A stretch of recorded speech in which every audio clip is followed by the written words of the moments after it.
Disclaimer, এই চ্যানেলের কোনো কন্টেন্টের বিরুদ্ধে পাইরেসি করলে কঠোর আইনগত ব্যবস্থা নেওয়া হবে।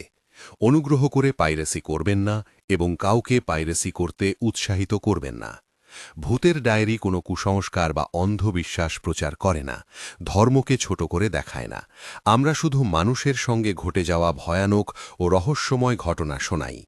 আমাদের গল্পগুলো ভয়ের সঙ্গে কৌতূহল, রহস্য এবং জীবনের অজানা দিকগুলোর অভিজ্ঞতা তুলে ধরে, যা দর্শককে ভয়ানক হলেও চিন্তাশীল অনুভূতি দেয়। ঘটনাটি ২০০৪ সালের। আমি তখন নবম শ্রেণীর ছাত্র। আমরা থাকতাম মিরপুর বাংলা কলেজের পাশের একটি এলাকায়, একটি নিরিবিলি ৩ তলা বাসায়। বাসাটি ছিল অত্যন্ত সুন্দর আর সুপরিকল্পিত। বাড়িওয়ালার সপরিবারে আমেরিকা প্রবাসী হওয়ায় আমরা নিচতলা ভাড়া নিই। প্রথম ২ বছর সব ঠিকঠাক থাকলেও তৃতীয় বছর থেকে শুরু হয় আমাদের জীবনের বিভীষিকা। বাসার পশ্চিম পাশেই ছিল একটি অগভীর জলাশয়। দিনের বেলাতেও সেই জায়গাটি কেমন যেন ছমছমে থাকত।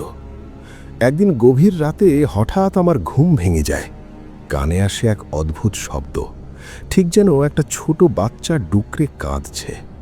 শব্দটা আসছিল সেই জলাশয়ের দিক থেকে। প্রথম দিন পাত্তা না দিলেও এরপর থেকে প্রতি রাতে নানা আওয়াজ আমাদের তাড়া করতে শুরু করল। কখনো মনে হতো কোনো কুকুর আর্তনাদ করছে, কখনো বিড়ালের অদ্ভুত কান্নার সুর। সবচেয়ে ভয়ের ব্যাপার ছিল এই শব্দগুলো শুধু আমাদের পরিবারের সদস্যরাই শুনতে পেত, বাইরের কেউ না। আমাদের বাসার ৫টি রুমের মধ্যে একটি সব সময় খালি পড়ে থাকত। একদিন মাঝরাতে সেই ঘর থেকে শুনলাম মানুষের ফিসফিসানি। বুকটা ধক করে উঠল আমার। এরপর বিভীষিকা শুরু হলো লিভিং রুম সংলগ্ন টয়লেট থেকে। ভেতরে কেউ নেই, কিন্তু ভেতর থেকে কান্নার শব্দ ভেসে আসত। অদ্ভুতভাবে সেই টয়লেটের বাল্ব লাগানো হলে ৩ দিনের মাথায় তা ফেটে যেত। ১ মাসে ১০টি লাইট বদলেছিলাম আমরা, কিন্তু ইলেকট্রিশিয়ান কোনো ত্রুটিই খুঁজে পাননি। পরে এক পুরনো প্রতিবেশীর কাছে শুনলাম এক হাড় হিম করা তথ্য।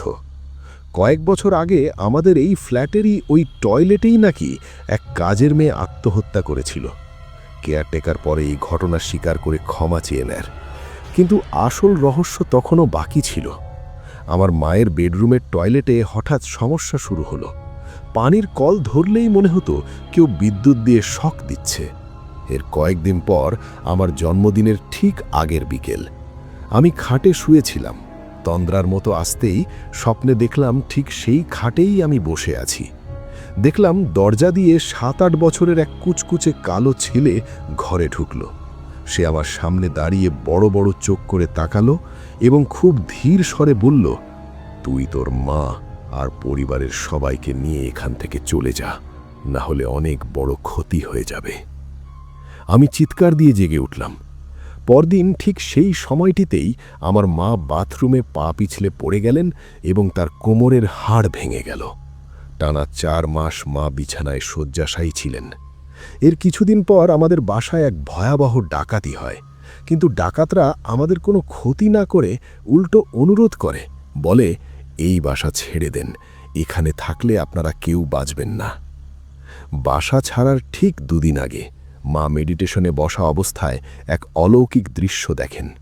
তিনি দেখলেন তার বেডরুমের ফ্লোরের অনেকটা গভীরে একটা গর্ত, আর সেখানে পাশাপাশি শুয়ে আছে ১০০ বছর পুরনো ২টি কালো পাথরের কালী মূর্তি। সেই মুহূর্তেই আমরা বুঝেছিলাম এই বাসার রহস্য সাধারণ কোনো আত্মার চেয়েও অনেক গভীরে।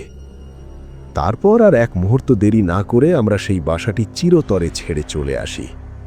আজও মিরপুরের সেই এলাকার কথা মনে পড়লে গায়ের লোম খাড়া হয়ে ওঠে আমার।